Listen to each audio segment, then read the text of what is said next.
টি-20 নিয়মিত অধিনায়ক লিটন দাস ব্যাক করেছেন। খুব ভালো সংবাদ। লিটন তার দলের স্ট্র্যাটেজি কিভাবে সেট করবেন, কাদেরকে সুযোগ দেবেন, খুব অধীর আগ্রহে অপেক্ষা করছি লিটনের অবর্তমানে বাংলাদেশ দলকে নেতৃত্ব দেওয়া জাকের আলী অনিকের ব্যাপারে লিটন ঠিক কী সিদ্ধান্ত নেন। তিনি কি তার মতো করে যৌক্তিকভাবে জাকেরকে সরিয়ে অন্য কাউকে সেখানে সুযোগ দেন, নাকি তিনিও কোরামটা মেনটেন করে চলেন, এটা দেখার জন্য অপেক্ষা করতেই হচ্ছে। বাংলাদেশ ওয়েস্ট ইন্ডিজের বিপক্ষে টি-20 সিরিজে ফেভারিট হিসেবে মাঠে নামবে বলে আমি বিশ্বাস করি। আপনি কি বিশ্বাস করেন সেটা তো আপনার ব্যাপার, কিন্তু কেন আমি এটা বিশ্বাস করি এর যুক্তিগত ভিত্তি রয়েছে। সেই যুক্তিগত ভিত্তিগুলো আসলে কি কি? প্রথমত হচ্ছে বাংলাদেশ এই মুহূর্তে টি-20 টিম ওয়াইজ দুর্দান্ত ফর্মে রয়েছে। কেন? আফগানিস্তানকে সবশেষ সিরিজে হোয়াইট ওয়াশ করেছে, নেদারল্যান্ডসকে হারিয়ে এশিয়া কাপে খেলতে গিয়েছে, এশিয়া কাপে গিয়ে ডিজাস্টার্স পারফরমেন্স করেছে, যেটা প্রত্যাশিত ছিল।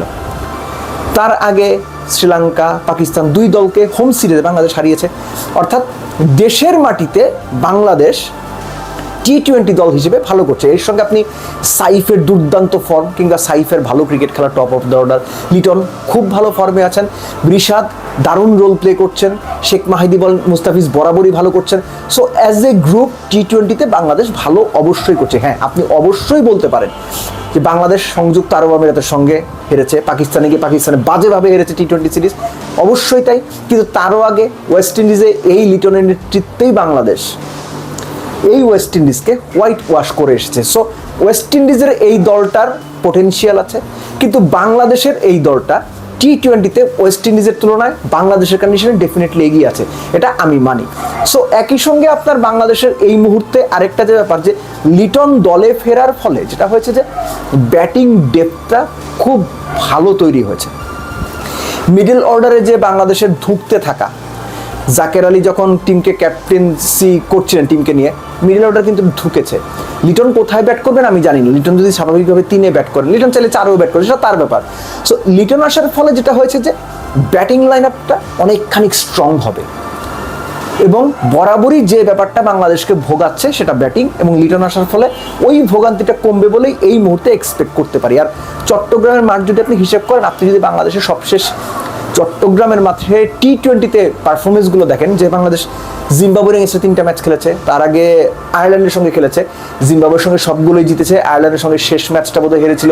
ওখানে আপনার আয়ারল্যান্ডের সঙ্গে সেকেন্ড ম্যাচে বোধহয় এক্স্যাক্ট মনে নেই আমার, লিটন ওপেন করেছিলেন কত 47 না 42 বলে 81 করেছিলেন। সো চট্টগ্রামের মাঠে রান হয়, রান হবে। আর বাংলাদেশের এই দলটা এখন টি-20তে যে অবস্থায় আছে, রান করার প্লেয়ার টপ অর্ডার আছে, কিন্তু দলটাকে বিপদে ফেলাচ্ছে আমাদের মিডল অর্ডাররা, তাওহিদ হৃদয়রা, জাকের আলী অনিকরা, কিছু ক্ষেত্রে শামীম পাটোয়ারিরা। তারা মিডল অর্ডারের ওই জায়গাটা ঠিক মতো ধরতে পারছেন না, খেলাটা গুছিয়ে খেলতে পারছেন না, যে কারণে বেশিরভাগ ক্ষেত্রে দেখা যায় টপ অর্ডার রান করার পরও বাংলাদেশ যথেষ্ট রান করতে পারছেন না, কিংবা টপ অর্ডার যেদিন ফেল করছে, মিডল অর্ডার সেদিন কোনো রকম টেনে টুনে একটা জায়গায় যাচ্ছে, বোলারদের উপর প্রেশার বেশি হয়ে যাচ্ছে। এই ব্যাপারগুলো ডেফিনেটলি অ্যাড্রেস করবেন লিটন, বা রিঅ্যাড্রেস করেছেনও আমি মোটামুটি নিশ্চিতভাবেই বলতে পারি, এবং সেই স্ট্র্যাটেজি নিয়েই মাঠে নামবেন। কিন্তু আবারও বলছি, চোখ থাকবে জাকের আলী অনিককে নিয়ে লিটন আসলে ঠিক কী করেন। কেননা যে কোরামটার কথা, যে কোচের নেতৃত্বে কোরাম পরিচালিত হয়, সেই কোরামে কারা কারা আছে সেই নামগুলো কিন্তু আমরা কখনো, বা আমি কখনো পার্সোনালি সামনে সেভাবে সরাসরি ডিসক্লোজ করিনি, এখনও করছি না, কিন্তু ভবিষ্যতে করার উপযুক্ত সময় আসবে বলেই আমার অনুমান।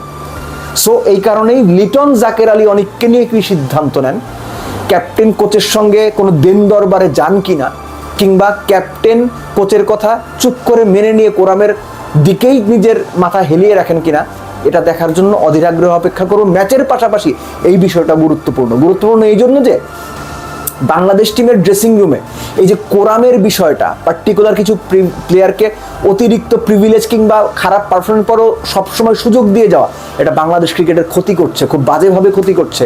এখন আপনাদের সেটা হয়তো মনে হবে না, কিন্তু লং রানে এটার ইম্প্যাক্ট ড্রেসিং রুমে থাকবে। প্লেয়ারদের মধ্যে অবিশ্বাস তৈরি হবে, প্লেয়ারদের মধ্যে সন্দেহ তৈরি হবে, প্লেয়ারদের মধ্যে নিজেকে সবটুকু উজাড় করে দেওয়ার যে মানসিকতা, সেখানে আঘাত করা হবে, এবং অলরেডি হচ্ছেও।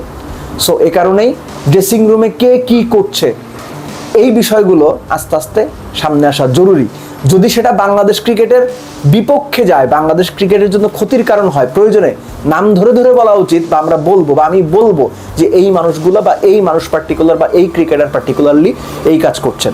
সো তার আগ পর্যন্ত নিশ্চিতভাবেই আমরা অপেক্ষা করবো এবং দেখতে চাইবো যে বাংলাদেশ ক্রিকেটের স্বার্থেই সবাই একাট্টা হয়ে একসাথে কাজ করছেন।